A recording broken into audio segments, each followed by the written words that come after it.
իմիջիայլոց դուք եթե ուշադիր եղել եք, ես հայտարարություն եմ տարածել, որով հրավիրում եմ աշխարհի 200 լավագույն բուհերի շրջանավարտներին ներառվելու կառավարության կադրային բանկում։ Իհարկե պատահականություն չէ, որ հենց այս ժամանակաշրջանում եմ այդ հայտարարությունը տարածել, որովհետև մենք դեռ ունենք ըստ էության ավելի քան 1 ամիս, համարյա 2 ամիս ժամանակ կառավարության եւ նրա ինստիտուտների ձևավորման շուրջ մտածելու եւ ես չեմ բացառում, եթե կլինեն այնպիսի անձինք, այնպիսի մարդիկ, որոնք որոշակի չափանիշների կհամապատասխանեն եւ կառավարության ռազմավարական տեսլականը կկիսեն, ես չեմ բացառում, որ հենց այս փուլում տեղի կունենան նշանակումներ, համենայն դեպս իմ մտադրությունը դա է, որ մենք նաեւ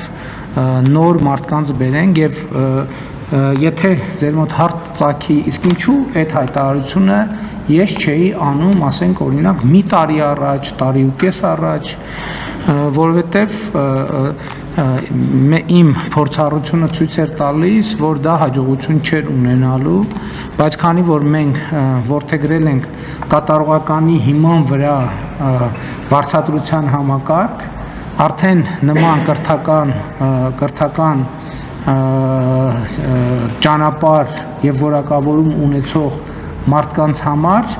համոզված եմ Հայաստանի Հանրապետությունում պետական աշխատանքը գնալով կլինի ավելի ու ավելի գրավիչ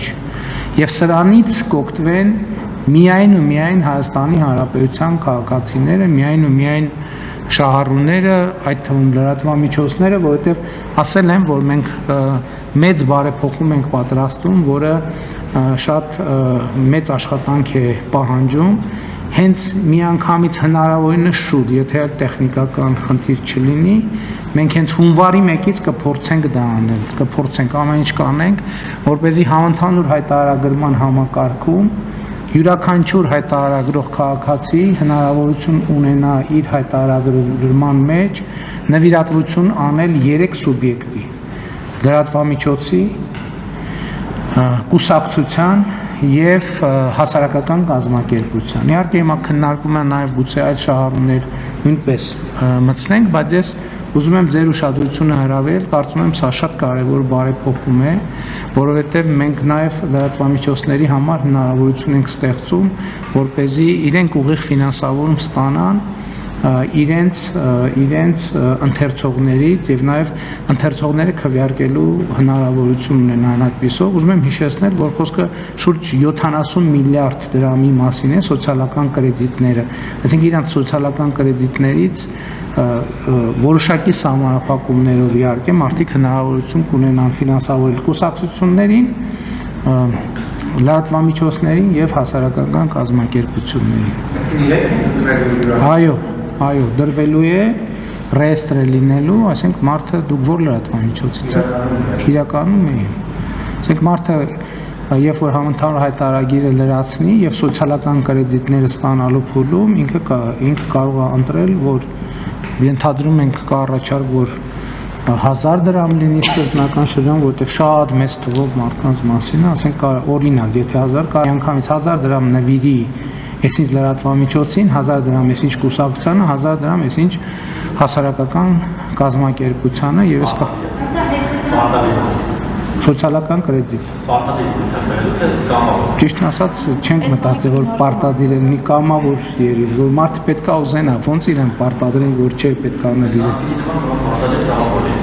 Չէ, պարտադիր կամավոր կլինի։ Եթե իմիջիայլոց, եթե գաղափարներ ունենաք, այդ կուսակցություններն էլ,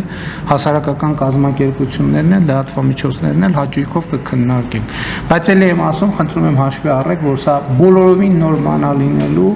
եւ այդտեղ